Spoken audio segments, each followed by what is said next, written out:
Vous écoutez un podcast cinéma du Centre des Arts d'Enghien-les-Bains. Oui, bonsoir, merci.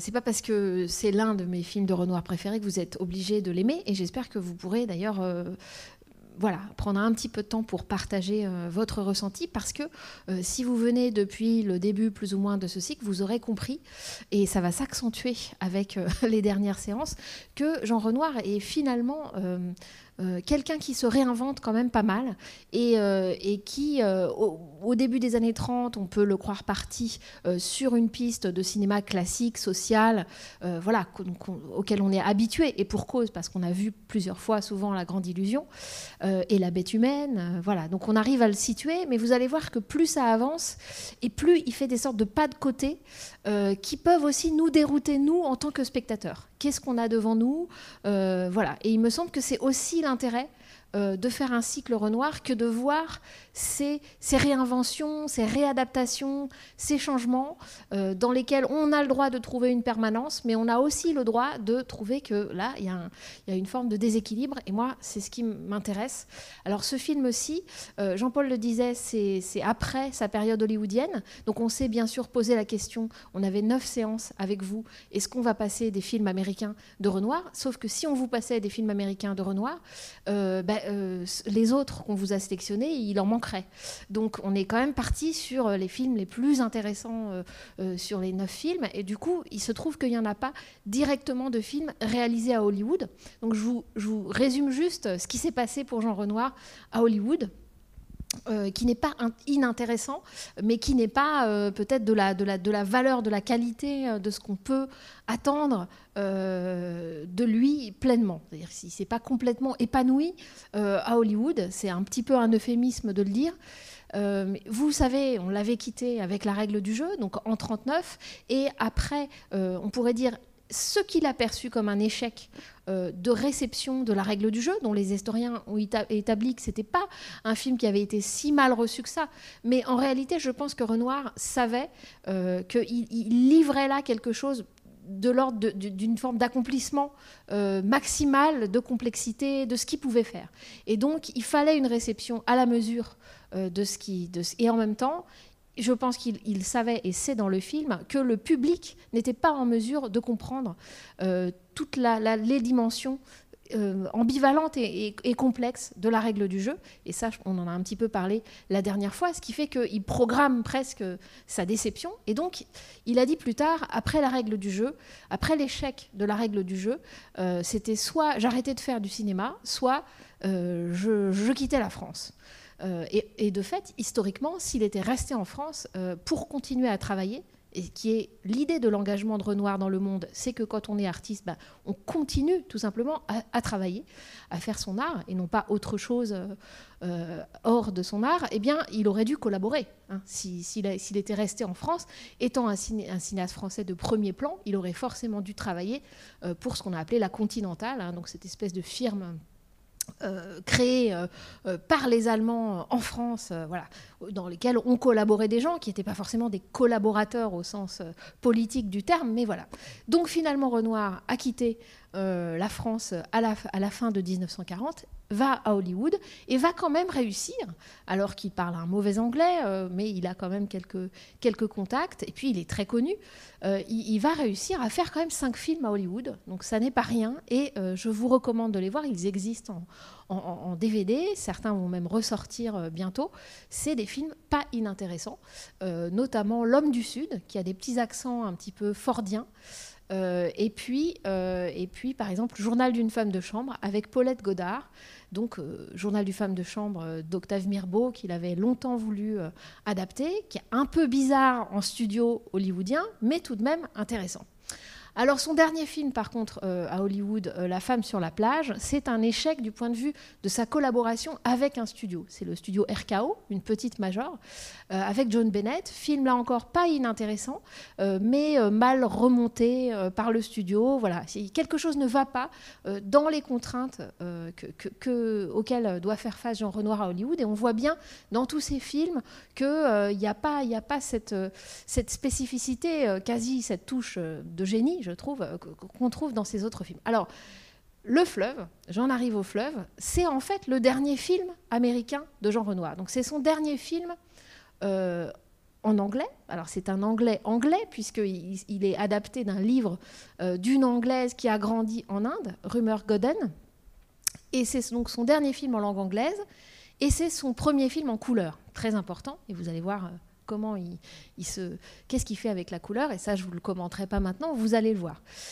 Simplement sur comment il en est arrivé à tourner ce film-ci en particulier, je crois que c'est dans le New Yorker, le magazine Le New Yorker, qui existe encore, qu'il a lu un compte-rendu, tout simplement, de ce livre, le livre devait dater de 1946, et qui est un récit autobiographique par l'autrice du Narcisse Noir, qui avait été d'ailleurs très déçue de l'adaptation anglaise par Michael Powell de son film avec Deborah Kerr, et qui avait dit plus jamais je ne vendrai mes droits pour faire un film.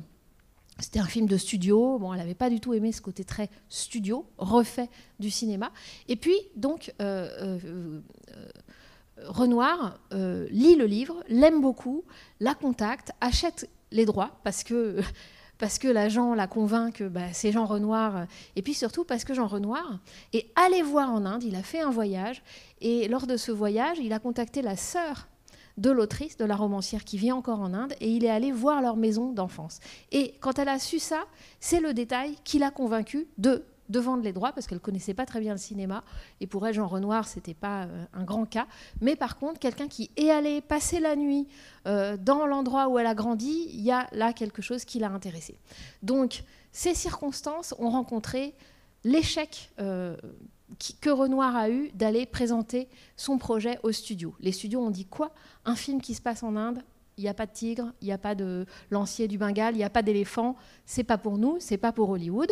Donc ils trouvent personne à Hollywood. Il se trouve qu'à Hollywood, il y a une sorte de type, un businessman, un self-made man, qui travaille, dont la femme est agent de presse, représentante de presse d'Esther Williams, l'actrice nageuse, et qui, lui, est un businessman qui fait fortune dans le commerce du drive-in de vente de fleurs. Donc vous arrivez en voiture, vous prenez à la fois un café, il y a des espèces de filles habillées en fleurs qui vous vendent des fleurs, et ça marche très bien à Hollywood. Et donc il a de l'argent, il aime l'Inde, il aime voyager en Inde, et il cherche un projet indien. Et par le biais de conseils, on lui conseille exactement ce livre-là. Donc il essaye d'acheter les droits, et là il tombe sur un os, ils sont déjà achetés par Jean Renoir, et c'est comme ça que c'est un peu la carpe et le lapin.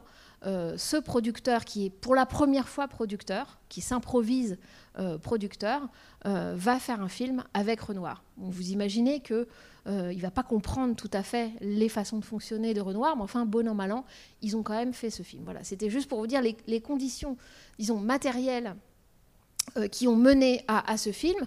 Et puis pour ce qui est vraiment de ce que c'est que de tourner en Inde, parce que c'est ça la spécificité de ce film, c'est que justement, ça n'est pas un film de studio qu'il aurait fait si les producteurs hollywoodiens lui avaient dit oui. Il aurait tourné quelques plans en Inde et puis il serait revenu tourner à Hollywood. Là, c'est pas le cas.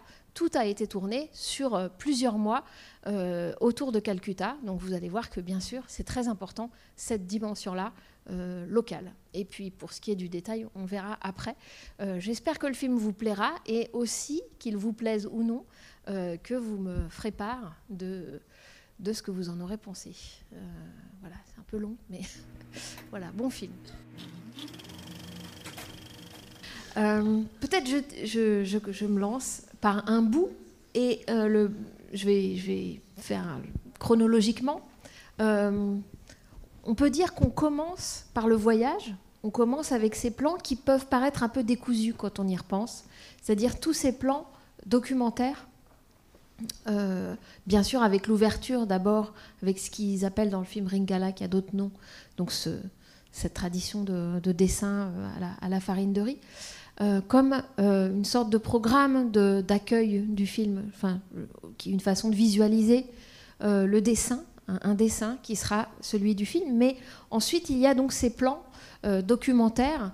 Et on se dit au début, ah oui, c'est voilà, il voyage. Donc c'est un Européen passé par les États-Unis, puisque vous savez, je l'ai dit, j'ai pas reprécisé, mais Jean Renoir est même devenu américain, hein, il a pris la nationalité américaine, et qui donc va faire son grand voyage vers l'Inde, vers l'Asie. Et effectivement, bien sûr, quand il a découvert l'Inde, après avoir lu le roman, bien sûr qu'il y a un choc, et bien sûr que ce choc, il essaye d'en restituer quelque chose, et on va en parler. Mais je dirais, ces images, si c'était ça, sa restitution, disons, de ce qui lui est arrivé, comme choc culturel et esthétique en allant en Inde, ce serait un petit peu banal. Non pas que les images en elles-mêmes soient banales, en fait, ces images me semblent une bonne façon pour nous, spectateurs, de commencer à glisser, à cheminer dans le film, qui est donc déjà d'emblée assez complexe, puisque quand on arrive à la fin du film, on a presque oublié ce début assez documentaire, voire exotique ou touristique. On ne sait pas trop où on va. Et puis finalement, on est happé dans une histoire qui est une histoire qui se resserre sur cette maisonnée. Et sur cette maisonnée, singulièrement, ça ne vous aura pas échappé, européenne, bien sûr, coloniale. Enfin, c'est une famille de colons britanniques. Alors, sur ces images, d'abord vous dire qu'elles sont tournées en 16 mm. On le voit dans le grain. Il y a une différence de grain entre ça et puis les autres parties du film. C'est pour une raison assez technique justement de l'aventure du tournage et des mésaventures de ce tournage, puisqu'il fallait attendre une partie du matériel, et en attendant, Jean Renoir a tourné ces parties muettes, hein, donc en 16 mm non sonores. Et donc c'est ça, ce sont ces parties-là qui sont fondues dans l'ensemble du film, mais pas si fondues que ça. Il y a une partie d'hétérogène qui, me semble, fait partie de notre expérience du film. Donc ça, c'est pour la partie, disons, non parlante, mais vous aurez remarqué par ailleurs que sinon, malgré toutes les difficultés de tournage qu'implique un tournage sur les lieux, avec à un moment il y a une sorte d'émeute, parce que les 3000 étudiants ont déferlé sur le tournage, ont tout saccagé, parce qu'ils pensaient qu'ils filmaient des femmes indiennes nues, enfin voilà, il y a une espèce de rumeurs qui se sont... Et puis, bien sûr, et ça, il faudra peut-être en reparler, l'Inde, au moment où Renoir tourne, il y a eu la partition Inde-Pakistan absolument sanglante, avec des millions avec des millions de réfugiés, 10 millions de réfugiés, avec 1 million de gens massacrés, etc. Donc, bien sûr que politiquement, il y a des tensions très fortes, et bien sûr, l'indépendance de l'Inde, 1950. Donc, il y a tout cet environnement politique. Et pourtant, qu'est-ce qu'on en fait ? Parce que, voilà, il n'est pas physiquement dans le film. Donc, je le laisse en suspens, mais c'est aussi ça, les conditions. Après, il y a aussi des conditions. Alors, je disais, attendre le matériel. Ce matériel, j'ai dit que c'était le premier film en couleur de Jean Renoir. En Technicolor, vous l'avez remarqué, le Technicolor, il faut 3 objectifs, puisqu'il y a 3 fois 3 couleurs primaires à superposer en post-production. Caméra énorme, 100 kilos. Et voilà, donc toutes sortes si vous voulez, d'éléments techniques, mais qui en réalité conditionnent aussi le film. Alors, bon, j'ai dit ça, on pourra y revenir, mais bien sûr, ensuite, il y a tout le reste, c'est-à-dire toute cette aventure initiatique, on pourrait dire, qui serait peut-être tendue entre 2 pôles, 2 personnages qui en sont les pôles, enfin, moi, je le vois comme ça, là, mais peut-être, qui seraient deux personnages, 2 roues, les 2 roues, 2 des 3 roues, à savoir donc le capitaine John et Harriet. Pourquoi je dis le capitaine John ? Puisque finalement, à l'arrivée, son rôle est peut-être moindre qu'il n'aurait pu être si Jean Renoir avait pu tourner avec une star. Hein, je disais qu'au départ, pour lui, c'était son dernier projet hollywoodien, mais que ça c'est un peu tombé à l'eau pour les studios. Mais pour intéresser les studios, Jean Renoir avait cherché une star dans le rôle du capitaine John, James Mason, Glenn Ford, Marlon Brando, c'était les 3 noms. Vous imaginez Marlon Brando. voilà, ça aurait complètement changé la face du film. Et finalement, non, c'est ce Tom Breen, je crois que c'était un acteur débutant, me semble-t-il. En tout cas, on pourrait dire un non professionnel qui fait partie de toute une gamme de non professionnels qui sont dans le film. Et pourtant, vous le savez, Jean Renoir adorait les acteurs. Donc, c'est pas un souci documentaire qui l'anime. Et puis, vous aurez aussi peut-être reconnu Arthur Shields, qui joue le père de Mélanie. Voilà, parce que c'est un acteur récurrent des films de John Ford, Quelle était verte ma vallée, Sur la piste des Mohawks, qui joue assez souvent un prêtre irlandais, l'homme tranquille, quelques années l'année suivante. Donc voilà, c'est pas un film qui a pour parti pris radical de ne pas avoir d'acteurs expérimentés, mais qui expérimente tout de même aussi dans cette composition de groupe, hein, encore un film avec tout un groupe de personnages principaux. Donc le premier pôle, enfin l'un des deux pôles, ça peut être ce personnage du Capitaine John. Donc pourquoi je dis pôle ? Parce qu'il me semble que c'est important qu'au centre, enfin à l'un des centres du film, il y ait cette arrivée et son départ marquent quand même, bornent quand même beaucoup le récit. Donc il est important, même s'il est joué par un acteur de second plan, on pourrait dire médiocre, enfin peu importe ce qu'on en pense.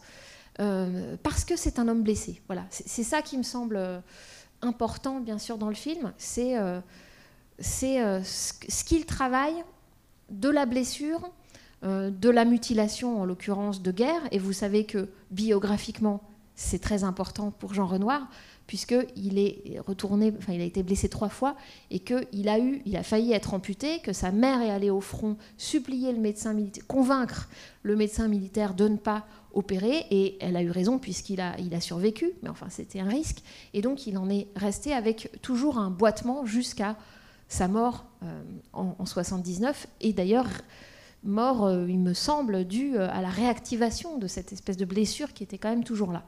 Donc, et vous le voyez quand vous avez vu Octave dans la règle du jeu, il y a ce léger boitement. Il n'avait pas une fausse jambe, hein, mais voilà. Donc sa blessure à lui, biographiquement, c'est important. Et puis, bien sûr, symboliquement, le fait que quand même ce soit centré autour de cet homme qui est regardé comme étant un peu moins qu'un homme par les différents personnages, par la société, et comment ça a des effets, bien sûr, sur son comportement à lui. Bien sûr, c'est aussi un soldat démobilisé, et dans le cinéma de l'immédiate après-guerre, c'est un thème qui revient. Chez William Wyler, par exemple, Les plus belles années de notre vie, il y a le personnage, je crois qu'il s'appelle Arthur, avec un crochet à la place de la main. Voilà, ce retour des hommes qui, comme il est dit dans le film, ne sont plus non plus un héros. Enfin, on les fête comme héros, et puis ensuite, c'est un homme à qui il manque une jambe, quoi. Donc, cette question du manque, elle me semble importante, capitale dans le film, parce qu'il s'agit quand même de dire pour tout le monde, et pas seulement bien sûr pour les gens qui seraient handicapés, voilà, qu'est-ce qu'on fait de chacun, disons, de notre manque, et comment il nous meut dans la vie, quoi. Donc, il me semble que ça, c'est une grande question récurrente chez Renoir, et en tout cas particulièrement vibrante dans ce film. Et puis l'autre pôle dans les personnages, donc l'autre pôle roux, ce serait Harriet, dont on peut plus imaginer que c'est le personnage central, puisque assez tard finalement dans l'élaboration du film, justement à cause de ce côté un peu décousu dont je parlais, qui est dû aussi au fait que Renoir ne pouvait pas voir tout de suite les rushs, donc il tournait un peu à l'aveugle, voilà, dans des conditions difficiles. Et donc finalement il a été décidé d'écrire une voix off. Alors, vous l'avez vu, hein, c'est co-scénarisé par Renoir et la romancière elle-même, qui écrivait son enfance. Sauf que Renoir l'a vraiment, vraiment travaillé au corps, cette romancière qu'il a fait venir de Londres, chez lui, en Californie, pour qu'elle réécrive sans avoir son livre sous les yeux, quoi. Donc, comme toujours avec Renoir, on laisse de toute façon le livre de côté. Éventuellement, on le reprend pour certaines phrases, etc., mais il faut refaire quelque chose qui est la texture voilà, particulière du cinéma. Et elle dit, Rumer Godden, avoir beaucoup appris de l'écriture pour le cinéma. C'est-à-dire qu'il lui dit, voilà, il faut tout de suite penser en plan, en comment le plan, comment la caméra va bouger, est-ce que ce sera un plan vu de très loin ou de près, etc. Donc elle-même a appris beaucoup en coécrivant avec Renoir, mais effectivement, il y a cette voix off de Harriet devenue écrivain. Donc c'est ce côté un peu Proust, ce côté, si vous voulez, rétrospectif de ce qui est raconté depuis le point où elle est vraiment devenue écrivain, me semble important dans le film, pas seulement parce que c'est la romancière elle-même qui raconte sa vocation, mais aussi, bien sûr, je crois, parce que Renoir se projette dans cette petite fille. Et c'est beau, c'est toujours beau, je trouve, quand il y a une très grande différence d'âge, et là une différence de sexe, entre le créateur et puis le personnage dans lequel il se projette. Voilà, c'est assez inattendu, mais il pourrait dire « Harriet, c'est moi », quelque part. Donc c'est aussi cette histoire-là, l'histoire d'une vocation, avec son petit coin à secret, là, son petit rabicoin où il y a ce filet de pêche qui marque la frontière très, très poreuse, mais entre elle et le monde extérieur. Et bien sûr, cette question de la frontière qui n'est pas vraiment une barrière, elle est... alors, si vous êtes venu voir ou revoir La Grande Illusion, vous vous souvenez que c'était déjà une question, la question de la frontière, comment la frontière géographique et politique, c'est une fiction des hommes qui tuent, d'ailleurs. Et comment, en fait, les vraies barrières, elles sont ailleurs. Elles sont des barrières de classe, et encore, ces barrières de classe, Renoir les fait beaucoup jouer, elle les fait beaucoup bouger et se frotter. Donc la question ici de la barrière, ce qui me semble très beau, c'est qu'elle est très concrète dans le décor du film. Et bien sûr, toute la topographie du film me semble, en fait, très élaborée. C'est-à-dire qu'on peut croire au début que tout ça, c'est une petite maisonnée de colons bien fermée sur elle-même. Et il me semble que, et c'est le cas dans le livre, plus que dans le film, et il me semble que justement, très consciemment, Renoir l'a ouverte. L'a ouverte en rajoutant des personnages, par exemple le personnage de Mélanie, la jeune métisse, qui n'est pas dans le livre.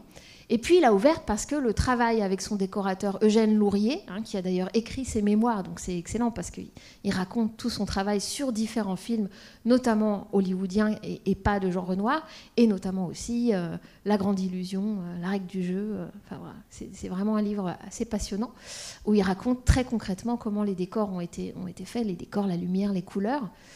Et évidemment, centralement dans le film, il y a deux espaces en fait. C'est-à-dire The Big House, donc cette grande maison familiale avec tous ses enfants, et The Little House, qui est la maison du père de Mélanie et de Mélanie.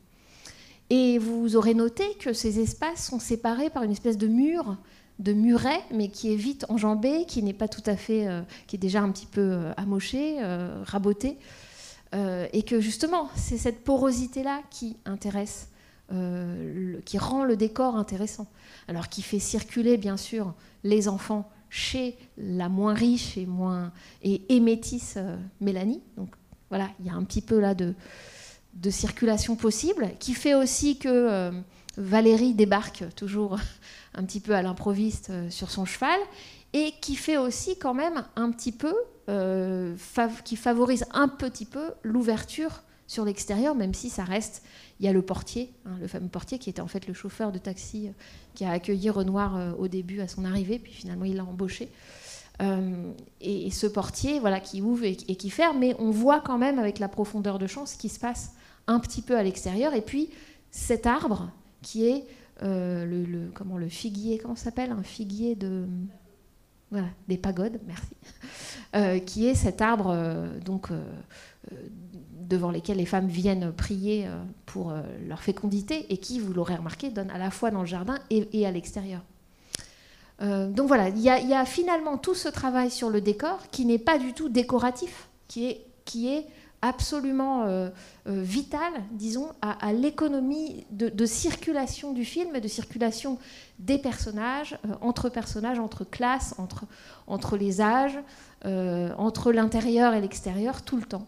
Et ça me semble indissociable, disons, du travail de romancière d'Harriet, de romancière en devenir. C'est pour ça que je dis ça en partant de cette espèce de petit filet là, dans son petit placard, chambre à secret, chambre d'écriture, que vous retrouvez d'ailleurs, par exemple, chez Truffaut, qui était un grand cinéphile et admirateur de Renoir, dans Les 400 coups, si vous vous souvenez, le tout petit appartement où habite Antoine Doinel, et où il met des bougies et où il finit par foutre le feu d'ailleurs, en lisant Balzac, en recopiant du Balzac, etc. On sent que là, c'est des petites alcôves de création.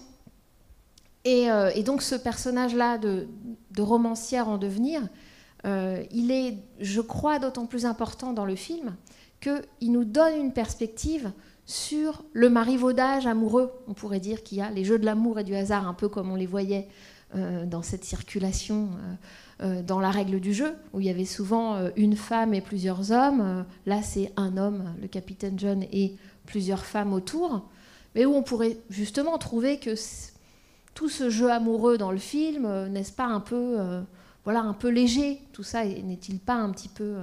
Et en fait, d'avoir le point de vue de cette adolescente, d'avoir le point de vue d'Harriet, me semble important, parce que quand elle dit « c'était mon premier baiser, mais reçu par une autre », quand elle voit Valérie et le capitaine John,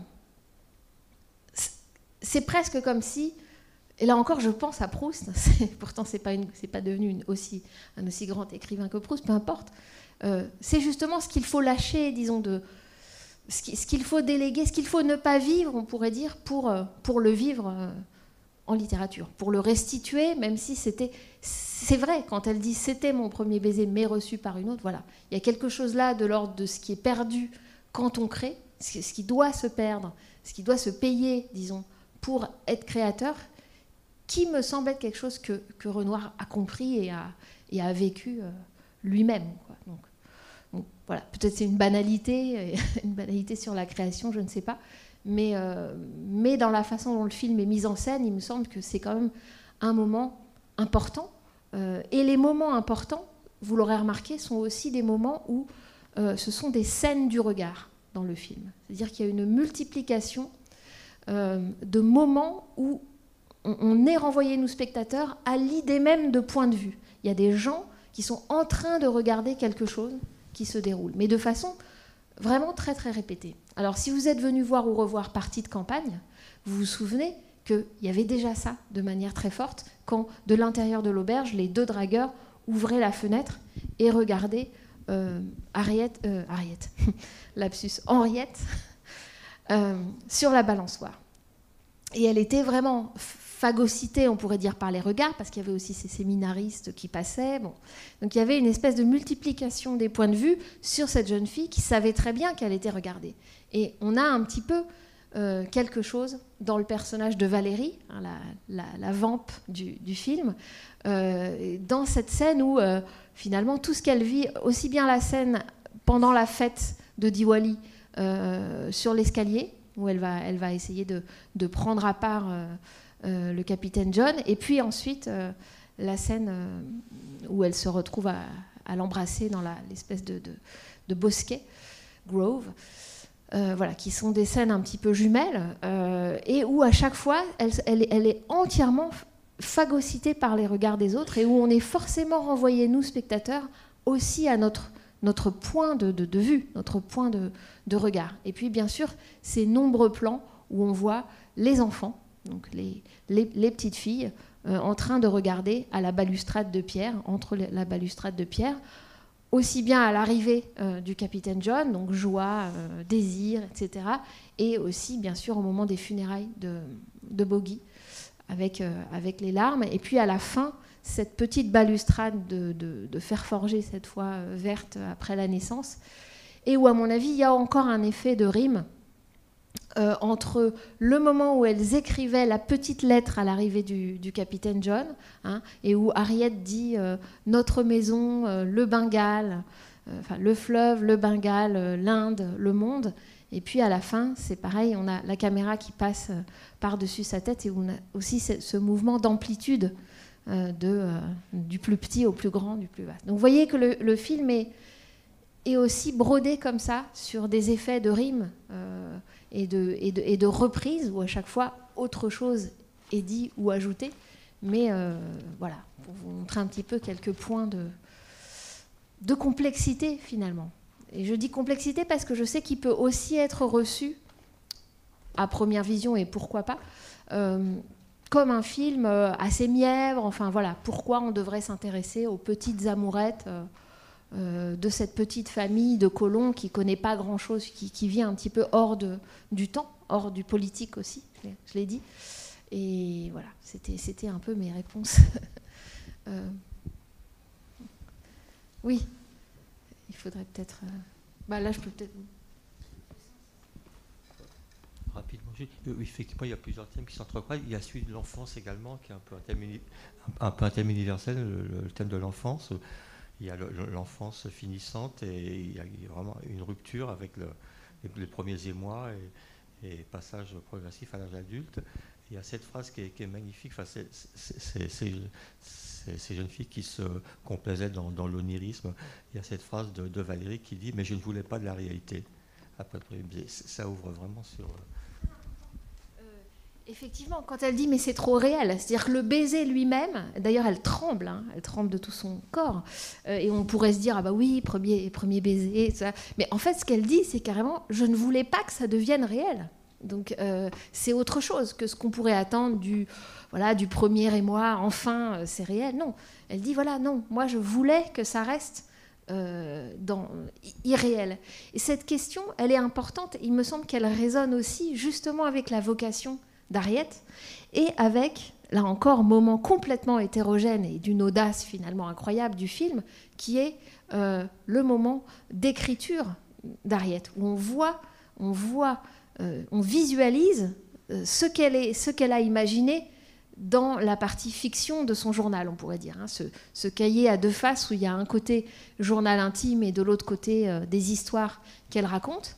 Et je dirais la fiction dans la fiction, puisque elle s'inspire de personnes réelles, donc Mélanie et Anil. Et en fait, à l'intérieur de son histoire, les personnages deviennent aussi à un moment des dieux, vous vous souvenez, et puis reviennent à leur état de paysans. Donc c'est à plusieurs niveaux cette question de non pas fuir la réalité, mais en tout cas de construire quelque chose. On a, disons, la jeune fille très entreprenante sexuellement, on pourrait dire Valérie, qui quand même identifie bien que finalement ce qu'elle voulait, c'est du rêve, et que quand on lui donne la réalité qui correspond à son audace, à son agressivité sexuelle, tout à coup, elle s'aperçoit que non, ce qu'elle voulait, c'était quand même de l'ordre du fantasme, et il faut que ça le reste.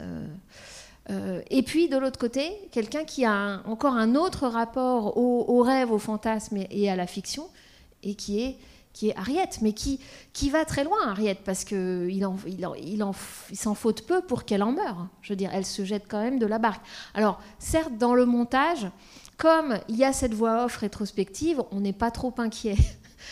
Et puis, dans le montage, ça passe assez vite, le moment où elle à peine on la voit se jeter, qu'elle nous dit tout de suite les pêcheurs m'ont rattrapé. Donc, l'effet Sunrise de Murnau ne va pas très loin, mais c'est un principe du film, vous aurez remarqué, ce sont ces fondus enchaînés qui parfois en fait sont pensifs, très très poétiques et parfois très rapides. Là tout de suite, le film ne veut absolument pas jouer avec le suspense de elle a disparu, est-ce qu'elle va mourir. C'est pas là-dessus que ça joue. Donc tout de suite, on la voit se jeter et on la voit tout de suite en train avec les cheveux dégoulinants.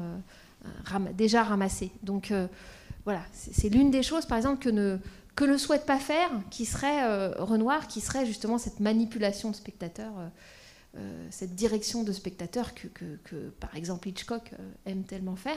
Il me semble que Renoir réfléchit à la liberté de ses personnages. Donc évidemment, cette question que Mélanie formule assez bien d'ailleurs, mais si, je suis née. Mais tu n'aurais pas, peut-être j'aurais pas dû te mettre au monde parce que tu es tiraillée entre deux cultures. Mais si, mais maintenant je suis née et je vais trouver ma place, c'est sûr. Cette question de trouver sa place, c'est évidemment, elle est cruciale dans le film. Enfin, il me semble qu'elle est cruciale dans tout le cinéma de Renoir, mais elle est très elle est présente ici pour chaque personnage. Valérie cherche sa place dans les regards, vraiment dans une espèce de jeu de boule de billard comme ça, de regards braqués sur elle. Et puis quand il n'y a plus ces regards, est-ce qu'on vit quelque chose? Est-ce que ça signifie quelque chose? Harriet le cherche autrement, dans une sorte de postérité, et en se détournant du corps. Je hais les corps. J'adore cette phrase. I hate bodies. Elle dit à sa mère, qui elle, se présente comme une espèce de vaisseau de la maternité, répétitive et éternelle et heureuse et dans la plénitude. Donc voilà. Donc à chaque fois, chercher sa place, c'est évidemment la question des personnages de Renoir, mais de manière cruelle, puisque le petit Bogey en meurt quand il dit « Mais moi, je ne veux pas devenir un monsieur qui lit le journal et qui va au travail ». Et de fait, il ne le devient pas. Et c'est ce que dit le père de Mélanie quand il trinque, étrange toast quand même, quand il trinque à cet enfant qui est mort enfant. One escaped. Et c'est ce qu'il dit. Au moins, il y en a un qui s'en est sorti. C'est-à-dire qui justement n'a pas été pris dans cette, ces contraintes, disons, adultes et sociales. C'est assez... Quand on y pense, tout ça est quand même finalement assez âpre et pas si mièvre que ça. Donc, oui. Je te passe le micro juste après par rapport à ça. Juste dire ce qui m'a étonné, en fait, c'est le moment où il meurt. Où tout le monde est en train de dormir, en fait. Oui, exactement. Moi, ça me fascine, séquence ce truc. Extraordinaire. Voilà. Oui, bien donc sûr. c'est vraiment comme un rêve et comment dire, oui, la mort n'est pas arrivée en fait de manière brutale. Je ne peux pas dire qu'elle est rêvée, mais en tout cas, il y a une forme d'abstraction quand même. Je ne sais pas comment traduire ça. C'est l'une des plus belles séquences, je trouve, même en général. On ne va pas faire des palmarès, mais que cette séquence de la sieste. D'abord, c'est très plaisant, mais un petit peu comme tout dans le film, c'est-à-dire qu'on croit, on peut être content de voir ces couleurs, de voir le voyage, de voir tout ça, et puis tac, il nous rattrape, et là, il y a autre chose. C'est encore là, mais il y a quand même autre chose de très cru, de très cruel, ou de très voilà. Et donc la sieste, ce qui est beau, me semble-t-il, c'est que finalement, Bogey mort est filmé exactement comme son corps, son cadavre, est filmé de la même manière que les gens qui dorment sont filmés. C'est-à-dire qu'il n'y a pas de rupture fondamentale, y compris dans la mise en scène, entre la façon dont ses sœurs ou ses parents sont filmés en train de dormir et lui mort, quoi. Donc est-ce que ça adoucit sa mort, un peu dans le sens de ce que dit le père de Mélanie, ou pas? Ou est-ce que ça rapproche en tout cas le sommeil de la mort, filmer la mort comme un sommeil, et inversement, on pourrait dire. Il me semble que voilà, c'est posé là, et je ne suis pas sûre que Renoir réponde par rapport à ça. Oui, alors, ce que j'ai ressenti, moi, c'est que justement, c'est la mort, en général, moi, dans les films, je suis plutôt sensible et je pleure plutôt au moment de la mort. Et là, ce qui montre bien, je pense que ça a ce côté de la philosophie indienne, c'est que ce n'est pas la mort qui fait souffrir, c'est le manque. Justement, vous parliez du manque tout à l'heure, c'est que c'est au moment où il se rend compte qu'il ne va plus être là, autour de la table, tous les trois, les deux parents et Harriet. Et je trouve que là, ça devient très émouvant. Et je trouve que c'est là, à ce moment-là, nous, spectateurs, on est touchés. Enfin, oui. C'est ce que j'ai ressenti. Oui, alors juste là-dessus, on oui. est presque même touché, me semble-t-il, et ça dépend quand on le voit plusieurs fois, c'est pas au même point, mais vous avez raison, il y a ce moment où la mère dit d'abord non, on continue, on ne continue pas en faisant comme si ça n'était pas arrivé, on continue, et puis ensuite, Nan fait son petit show de superstition. Elle sort, et là, la mer s'effondre. Donc, il y a ces espèces d'étapes différentes. Et là encore, ça me fait quand même penser à Proust, parce que dans À la recherche du temps perdu, il y a cette façon dont la mort de sa grand-mère l'affecte, pas du tout au moment où elle meurt, mais à un moment où il noue ses lacets, quelque chose de très trivial et tout à coup qui fait remonter cette émotion. Et alors justement, à propos du manque, donc il y a le manque, cet enfant qui meurt, Et il y a aussi, bon, quand il lui demande, bon, lui, alors donc il y a, je sais pas si c'est la philosophie indienne, mais Mélanie qui lui dit, bah oui, il va falloir que tu t'habitues, que tu vives avec ta jambe qui te manque. Il lui demande, elle, ce qui lui manque. Et elle répond pas. Mais alors moi, ma réponse, c'est, elle a bien perdu sa mère, c'est oui, ça? Oui, elle est morte, sa mère. Alors, c'est ça et peut-être son métissage, je ne sais pas. Mais elle répond pas à la question. Et ce que je voulais dire aussi, que moi j'ai ressenti pendant tout le film, en plus je suis allée voir des expos là, il n'y a pas longtemps, donc du coup je suis peut-être sensible. On est balancé entre Auguste Renoir et les orientalistes. J'ai trouvé que c'était vraiment, au niveau de l'image, très très beau. Oui, non, sur la question du manque, quand elle laisse sa phrase en suspension, il me semble que c'est l'équivalent grammatical. C'est une interruption de phrase qui matérialise le manque elle-même, dans la forme même, dans l'interruption de parole. Mais effectivement, elle renvoie à son métissage qui est à la fois une richesse, et ça, son père le lui dit bien, et quand elle met son sari et qu'elle dit à partir de maintenant, voilà, j'ai eu une éducation occidentale, mais à partir de maintenant, je vais mettre le sari. Bon, on voit bien qu'elle ne le vit pas que comme un manque, mais aux yeux du monde, c'est ça, voilà, qu'est-ce qui est vu comme un manque par soi-même et par les autres. Parfois, on s'approprie, on intègre ce manque parce que les autres nous le font sentir comme tel. Et il me semble que c'est quand même de ça dont elle parle, effectivement. Et alors, le capitaine John, moi, je trouve que c'est plutôt bien que, justement, ce ne soit pas un acteur connu, parce que, en fait, quand on vit comme ça en communauté, disons, là, c'est de colonisation, au milieu d'une culture qui n'est pas la sienne et qui est vraiment très différente, effectivement, quand il y a quelqu'un qui apporte la nouveauté et qui rappelle un peu la culture d'où on vient, du coup, c'est une effervescence extraordinaire. Donc, évidemment, ça réveille toutes les passions.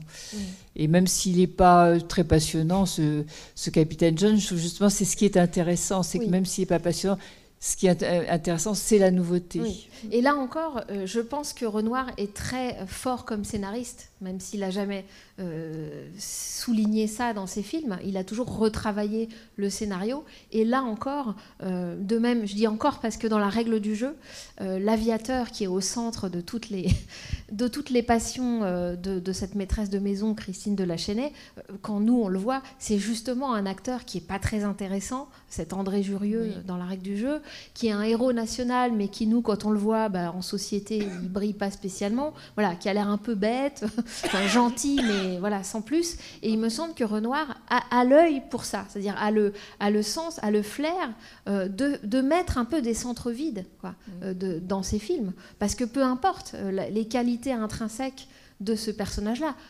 c'est les dynamiques de relations et surtout de projection. À la limite, plus le type est pâle, et plus on peut projeter sur lui des choses. Il faut justement qu'il ne soit pas une personnalité trop forte pour que tous ces fantasmes féminins puissent se cristalliser sur lui. Donc oui, je pense que vous avez raison. Si ça a été Marlon Brando, je n'ose même pas. Non. Je n'ose même pas imaginer le jeu explosif, très très dense, acteur studio. Voilà. Je pense qu'il y aurait eu un clash avec Renoir. Il y aurait eu quelque chose là qui se serait passé. Oui, et une dernière chose, les profondeurs de champ sont extraordinaires. Oui, il se passe quelque chose sur tous les plans. Bien sûr. On n'a pas du tout épuisé la question du décor, de la nature, de la couleur et de la peinture. Moi, c'est juste un petit point que je n'ai pas compris. Justement, on parlait de la scène du repas avec les parents et Harriet. Et moi, je trouvais qu'il y avait quand même pas mal de choses un petit peu téléphonées. Donc, par exemple, moi, la scène de la sieste, je l'ai plutôt vue. Vous voyez le truc venir, le gamin qui essaie d'attirer le serpent. Et je trouve que ça amenait trop le moment. On sentait que c'était, il était mort puisque ça amenait trop le truc. Donc moi, je l'ai moins vécu comme quelque chose de. Ça m'a trop téléphoné finalement. J'étais sûre que vous alliez dire scène. Ça. Je commence à vous connaître. Parce que... moi, c'est la première fois que je voyais le film. Je connaissais pas du tout. Je connais pas du tout l'œuvre de Renoir. Et mais j'ai un avis plus différent sur le. Si, parce que ça vous est venu plusieurs fois, donc vous connaissez. Mais après, cette fameuse scène, moi, je l'ai vécue un peu comme un tribunal, parce que j'ai pas compris pourquoi c'était Harriet qui était à table alors que c'est pas la plus grande, donc a priori elle n'avait pas forcément à être à table avec ses parents, soit elle devait être avec sa sœur n'était pas là, et ça m'a un peu troublée, j'ai pas compris pourquoi la sœur n'était pas là, la mère qui lui donne les ordres comme si elle la grande. Mais quelle sœur? Valérie. Non, c'est une amie de la famille. C'est pas la sœur. Ah, je croyais que c'était sa sœur, moi, que c'était sa grande sœur. Elle est plus riche. Ah, le cheval. Moi, voilà, j'ai compris. Je n'avais pas compris. Et c'est pas parce qu'elle est rousse que c'est sa sœur. Et donc, moi, je l'ai vécu un peu comme bon, je chantais que c'était elle qui se sentait coupable. Mais après, moi, j'ai tout senti qu'elle allait essayer d'aller jeter. Je pensais qu'elle allait jeter juste son bouquin parce que ça l'a. Mais j'ai un peu vu trop les choses venir à ce moment-là, et c'est vrai que ça a un peu cassé le charme peut-être du. Ouais. Voilà. Alors moi, je suis pas sûre que le film soit fait pour qu'on se dise qu'est-ce qui va se passer après, qu'est-ce qui va se passer après. Il me semble que non. Mais je comprends ce que vous voulez dire, puisque la sieste, c'est quand même une sorte de cheminement. Oui, on comprend qu'il est. Moi, je me suis dit bon bah ça y est, il est mort, c'est bon. Voilà. Oui, mais le fait que vous l'ayez compris ne me semble pas invalider la qualité de la scène. Vous voyez? Sauf si c'était une scène de suspense. Finalement, moi, j'étais en train de penser, donc du coup, je regardais même plus. Il faudrait que je le revoie maintenant. Oui, voilà, faut que je le revoie. Oui. Voilà. Non, après, il y avait une autre chose que je voulais dire. On a eu l'occasion de voir l'Odyssée de Pi. Et au tout début du film, on nous montre en fait l'Inde. Et j'ai retrouvé finalement, là, peut-être en naturel, je pense qu'il était naturel, l'arbre. On voyait l'espèce de palétuvier, là, le fameux avec tous ces... Ouais. Et on avait ça dans l'Odyssée 2. Et c'était très central. Ça devait être à peu près à la même époque, d'ailleurs, puisqu'on revenait à l'enfance de l'homme qui parlait. Donc, on devait être dans les années 50. Et on retrouvait un petit peu toutes ces scènes. Il y avait la scène de la danse. Il y avait Et comme on l'a vu récemment, tout de suite, ça m'a sauté aux yeux. Je revoyais et je me dis, bon, quand même, le film, il est à 60 ans après. Et on retrouvait les mêmes images finalement de l'Inde, en dehors de tout ce qui se passait au fleuve. Mais tout le décorum, en fait, était le même, sauf je crois qu'il était tout faux.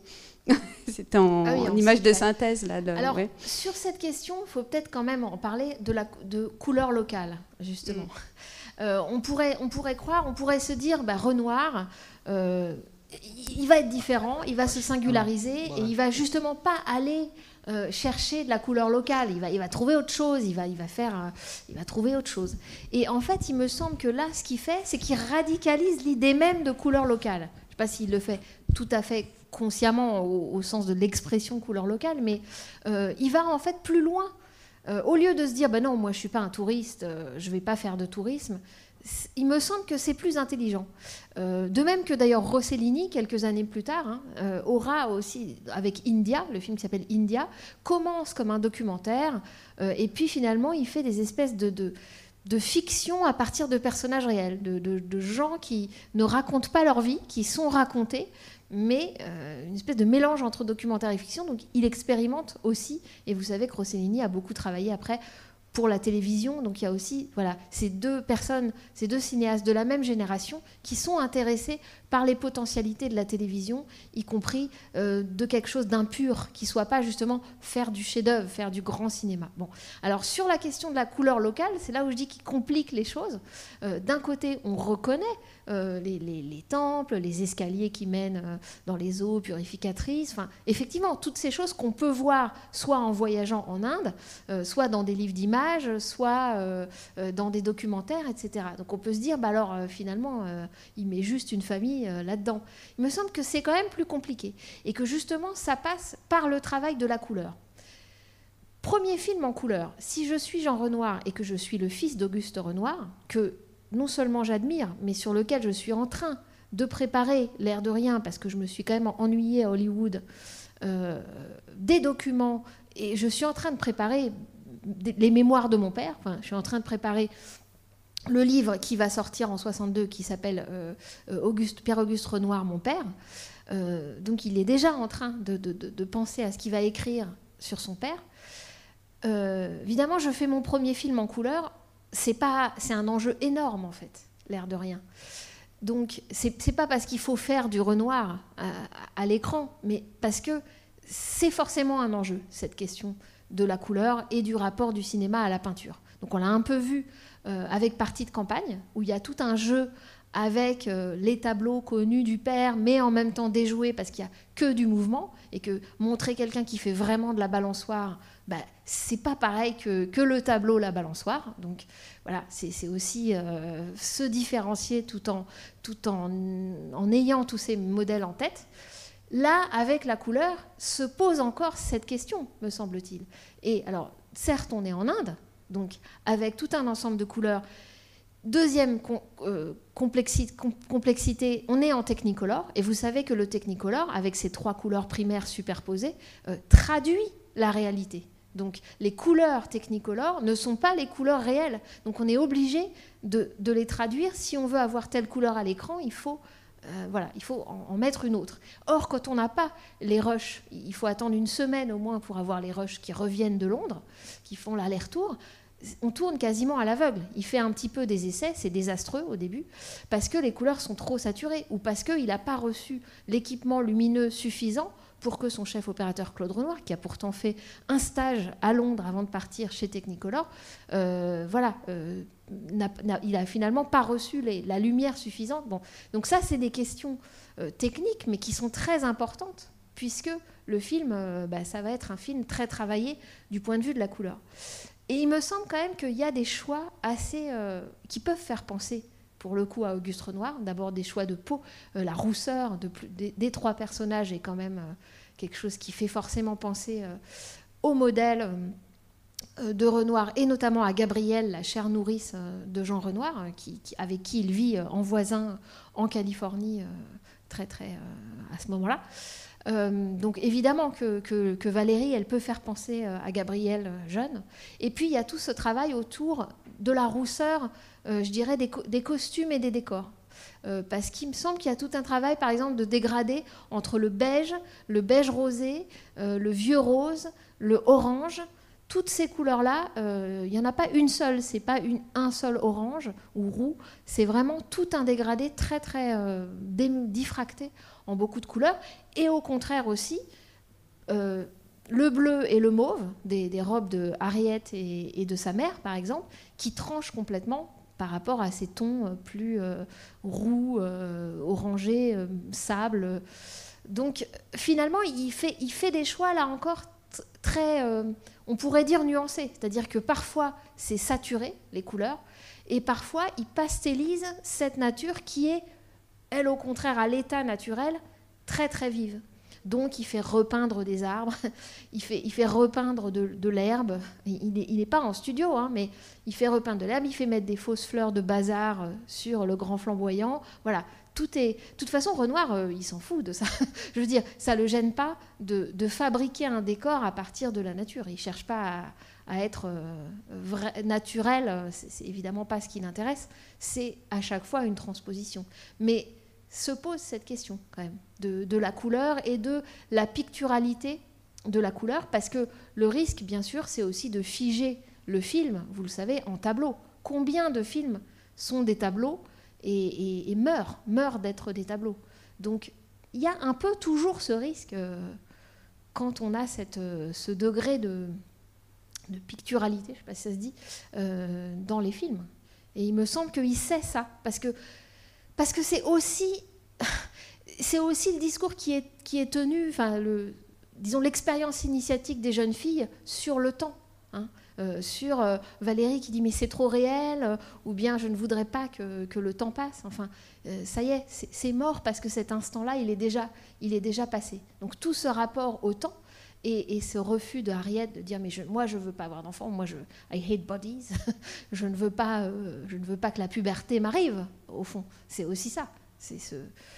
Donc le film travaille cette question, disons cette tension entre quelque chose qui serait hors du temps, immémorial. Voilà, par exemple Bogey qui meurt enfant, qui va jusqu'au bout de sa fascination cyclique aussi, pour le serpent. Là, on joue de la flûte et puis il sort de sa boîte. Et bon, ce côté très cyclique qui peut apparaître au début dans la narration du film comme quelque chose de très rond et de très uniquement en référence à une certaine idée d'une certaine philosophie indienne. Voilà, qui serait, mais les choses sont cycliques, reviennent. Et d'ailleurs, cette question de la petite fille, la petite Victoria, qui dit, mais les bébés, ils peuvent renaître, ils peuvent toujours renaître. Et puis Harriet, de manière très drôle, qui dit, mais c'est un grand sage qui m'avait déjà dit ça. Ah ben oui, c'était ma petite sœur.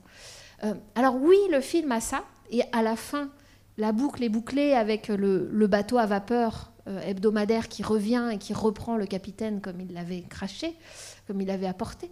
Mais en réalité, enfin, je dis en réalité, non, là c'est moi qui dis, c'est pas forcément la réalité.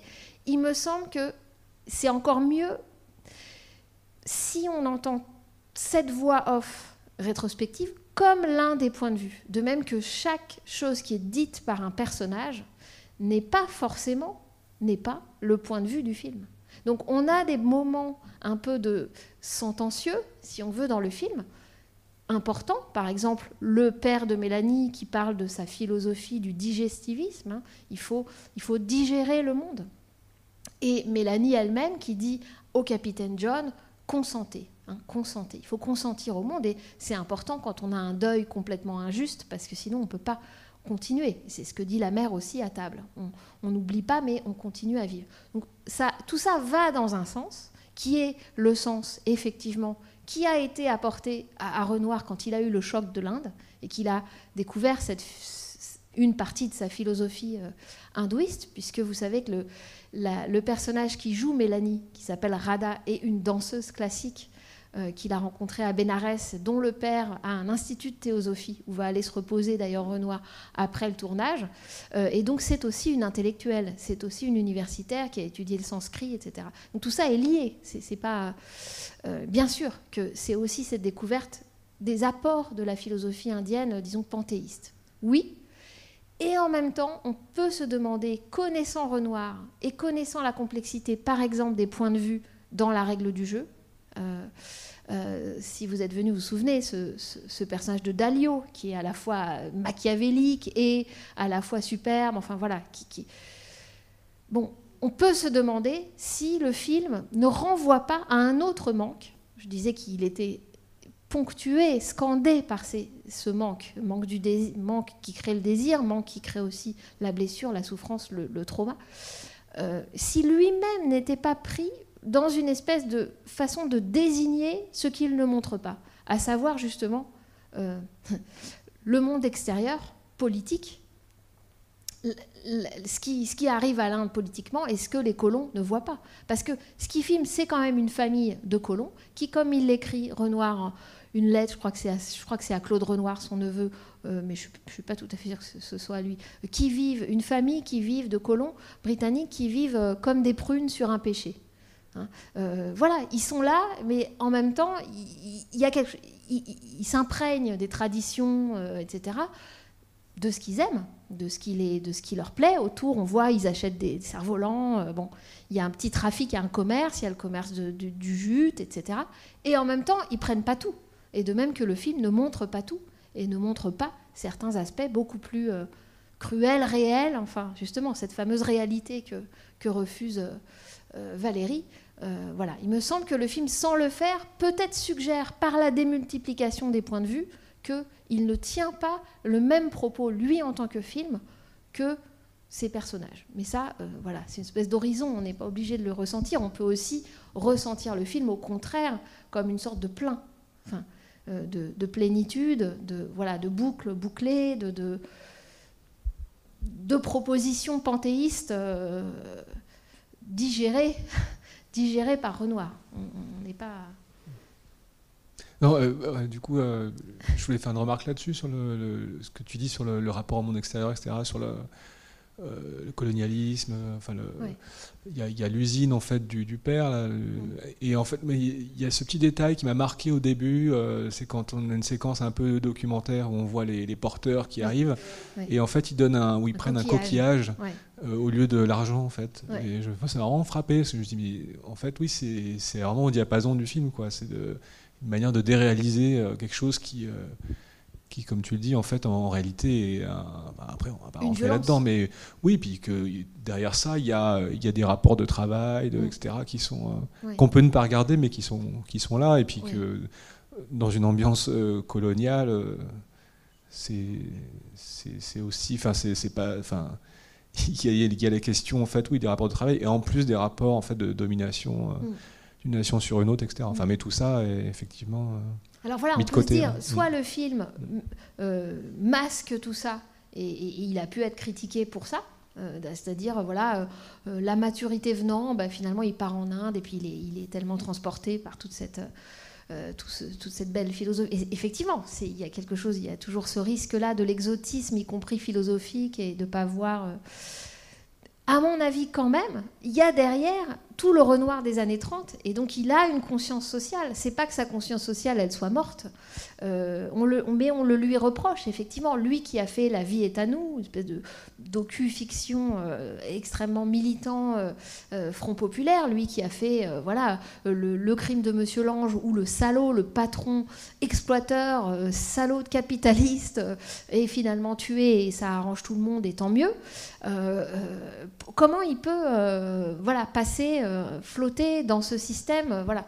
Et en fait, c'est pour ça que je pense que non, il le voit, mais c'est une espèce de décalage de point de vue, quoi, mais qui, à mon avis, renvoie quand même au manque. Enfin, renvoie à ça, même si c'est pas ce qu'il choisit de filmer.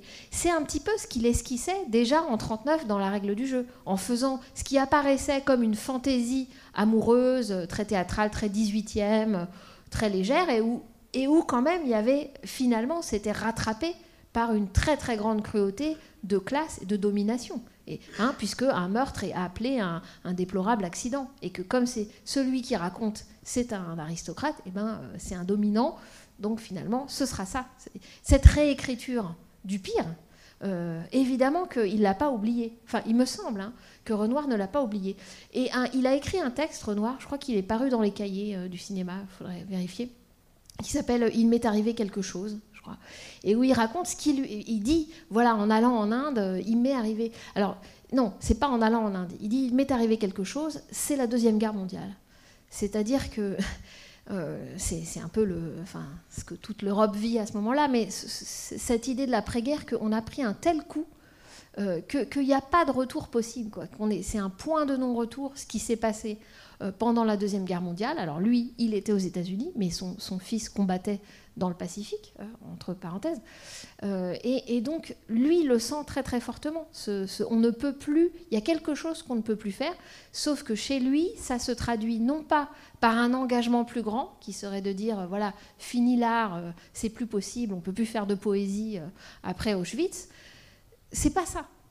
C'est pas comme ça que ça se traduit pour lui. Et ce qu'il dit, c'est que justement, ça a fermé le chapitre de sa vie de revendication et de protestation sociale. On peut critiquer ça, bien sûr, mais que ça a arrêté son attitude de protestation, et donc il serait plutôt du côté du consentement, on pourrait dire, mais de l'amour qu'il peut donner au monde, et de comment lui, en tant qu'artiste, il le donne. Alors, y compris en organisant des couleurs, en organisant une fiction. Donc, il irait plutôt dans le sens de la philosophie du film, mais moi, j'en suis pas complètement sûre. C'est-à-dire, je pense que justement, il est entre les deux. Il est entre montrer toute cette plénitude possible que nous donne cette philosophie hindouiste, si on s'en inspire, de pouvoir surmonter le pire en consentant à tout, mais pas passivement, mais... et puis quand même rester ce cinéaste inquiet, ce cinéaste de la cruauté, ce cinéaste intranquille de la chienne, je pense qu'il n'y a pas, on n'a pas forcément à choisir. Ouais. Non, juste une insertion. Si effectivement Jean Renoir est entre les deux, il arrive dans un pays qui est également entre les deux. Je crois que l'Inde est indépendante depuis 1 an, je crois. Il est indépendant en 1949. Donc voilà, il y a peut-être devoir d'objectif, de mise en retrait par rapport à ce qui va se passer. Il n'est pas là pour juger. L'Inde est en train de se reconstruire en tant que pays indépendant, quoi. Et ça, il peut pas. Il ne peut pas ne pas savoir ce qui se passe, puisque, comme je vous disais, il y a quasiment des émeutes au moment où il tourne, et aussi une incompréhension parfois avec cette histoire des étudiants qui foncent sur le tournage pour tout casser, et où, alors pour le coup, tel un Gandhi du tournage, Renoir dit bon, ok, asseyez-vous, et on va vous expliquer ce qu'on fait. Parce qu'apparemment, vous pensez qu'on fait quelque chose et ça vous déplaît. Donc vous nous direz en quoi ça vous déplaît. Et en fait, il arrive à maîtriser l'émeute comme ça, pacifiquement, on peut dire, en s'expliquant et en ne combattant pas. Tout le monde a l'ordre de se replier, mais de se laisser jeter alors du sable, frapper plus ou moins, par exemple. Donc ça, ce que je veux dire, c'est qu'il ne peut pas ne pas être conscient de toute cette agitation à toutes les échelles autour. Si ça n'est pas dans le film, c'est que lui, son parcours, c'est pas un parcours de cinéaste social comme il l'a été à un moment des années 30. Voilà. Et c'est plus un cinéaste qui peut être militant, même s'il a fait par exemple la Marseillaise, qu'il faut financer avec une souscription du PCF, par exemple. Voilà. Mais à chaque fois, même ça, c'était des films qui allaient au-delà de la cause. C'était des films qui devenaient en eux-mêmes intéressants. La Marseillaise, on ne l'a pas passé, on a hésité. C'est un film qui est intéressant au-delà de son propos politique Front populaire, bien entendu. Et quand ça ne l'est pas, ça devient un film pas très intéressant, à mon avis, comme La vie est à nous. Donc il sait, lui, en tant qu'artiste, lui aussi, il a une maturation d'artiste qui fait qu'il sait que son rôle, justement, sa place à lui dans le monde, c'est de persévérer dans son art.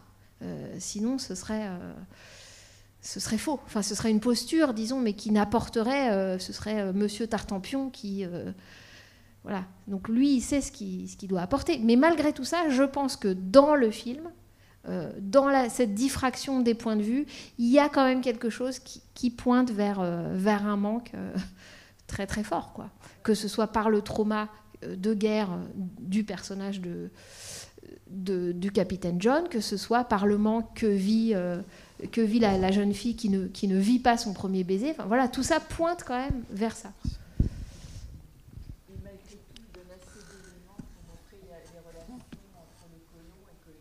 Oui, on les voit, les relations colons-colonisés, effectivement, on les voit. Mais bon, voilà, au passage. Ouais. Ouais. L'Inde, c'est un pays multiple, il y a plusieurs couleurs, plusieurs langues, plusieurs religions, plusieurs traditions. Et je ne sais pas si c'est le cas ou pas, mais cette multiplicité des couleurs peut-être participe à ce côté varié de l'Inde.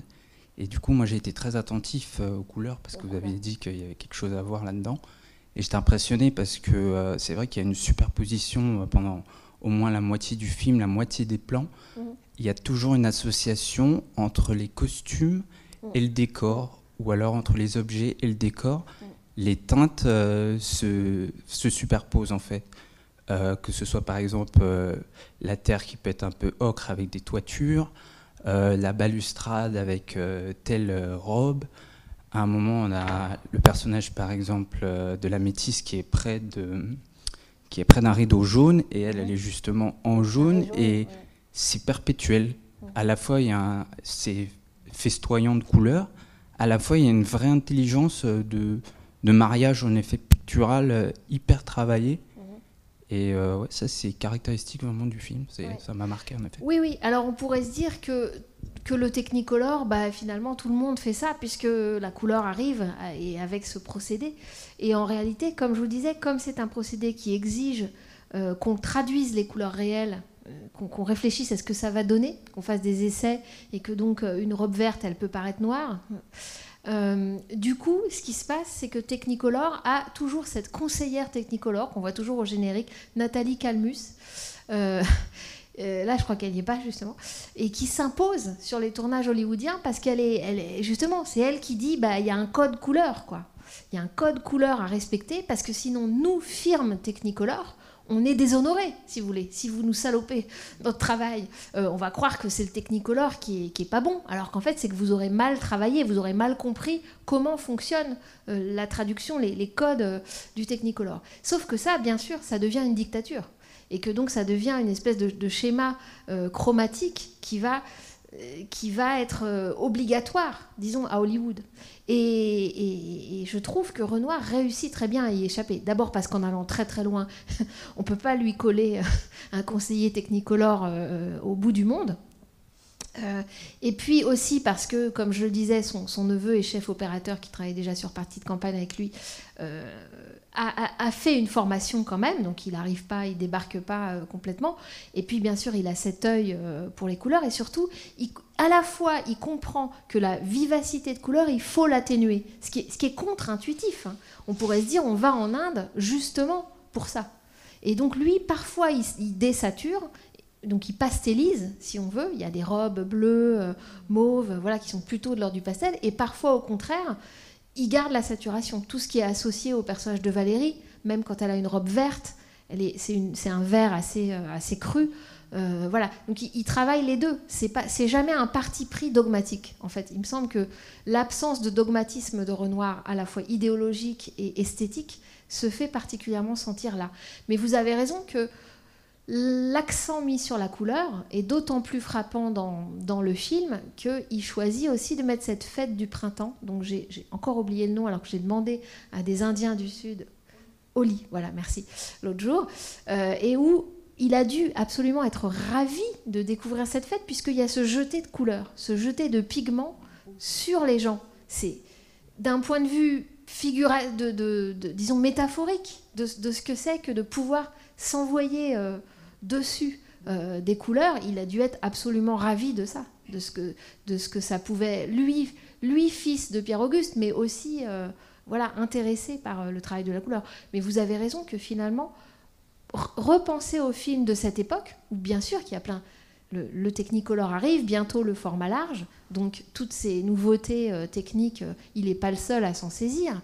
Mais finalement, quel film travaille la couleur aussi subtilement et en même temps avec autant de force? Il faut attendre, pour moi, il faut attendre Les Parapluies de Cherbourg pour un film qui marque du point de vue chromatique aussi fortement.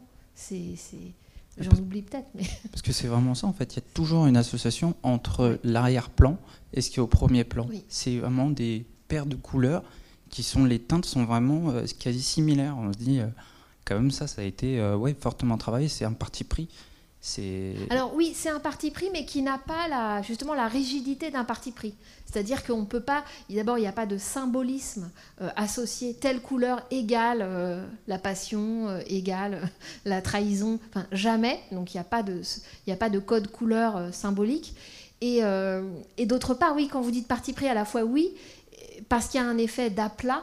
Donc, il y a un effet, effectivement, de gros blocs, de gros empattements de couleurs, un peu comme chez Matisse, on pourrait dire, plutôt que comme chez Renoir, mais parfois non. Parfois, il y a beaucoup de couleurs différentes dans le même, à l'intérieur du même, et qui sont plus subtiles que dans un Matisse où elles tranchent toutes. Donc, effectivement, c'est à chaque fois, justement... En fait, je vois comme des harmonisations en fait, d'un côté, et à un moment, en effet, des costumes, notamment le bleu de Harriet et le violet de la mer qui tranchent. Mais sinon, il y a toujours une espèce d'harmonie esthétique, en fait. Tout ce qui est autour du fleuve, le fleuve Ogli, l'affluent du Gange, est plus dans cette idée de couleurs qui se fondent les unes avec les autres. Et d'ailleurs, dans la scène où le capitaine John se rapproche du fleuve, déambule un peu dans ce temple en ruine, ou enfin c'est en briques, il y a tout ce dégradé là, où il a une chemise un peu vieux rose passée, et où il y a ces couleurs briques, la couleur vert, mais plutôt sable du fleuve, beige. Là, effectivement, il y a une sorte d'harmonie avec laquelle, d'ailleurs, la robe de Harriet vient trancher. Effectivement, c'est toujours... Ne pas choisir, mais vous aurez compris que c'est ça, cette ambivalence morale aussi chez Renoir, et aussi une ambivalence, y compris esthétique et chromatique, et idéologique, hein, ça lui a été assez reproché. Hein, et on n'est pas obligé, quand on fait une œuvre d'art, mais c'est une banalité, mais combien le vivent vraiment? On n'est pas obligé de choisir son camp. Donc on n'est pas obligé de choisir son camp idéologique, on n'est pas obligé de choisir un personnage, on n'est pas obligé de choisir une couleur ou un code couleur. C'est ça qui est extraordinaire, qui rend fou, qui rend fou, parce qu'il faut être très structuré pour pas faire n'importe quoi. Mais là, il est, à mon avis, dans sa maturité, suffisamment fort pour pouvoir le faire. Bon, ça sonne un peu comme un mot de la fin, c'est horrible. En tout cas, merci d'être venu et resté. Et je vous propose vraiment dans la ligne de cette espèce de renaissance de Renoir d'après-guerre, qui revient quand même de loin, il aurait pu s'arrêter net, écrasé par la machine hollywoodienne, de voir un autre film complètement fou, et qui est Le Carrosse d'or. Et qu'on va passer le 15 mai. Voilà, le 15 mai. Un autre film apatride, hein. On ne se risquera pas avec Anna Magnani, mais se passant dans un Pérou du XVIIIe siècle imaginaire. Donc voilà, j'espère que vous viendrez voir cette harlequinade. Merci.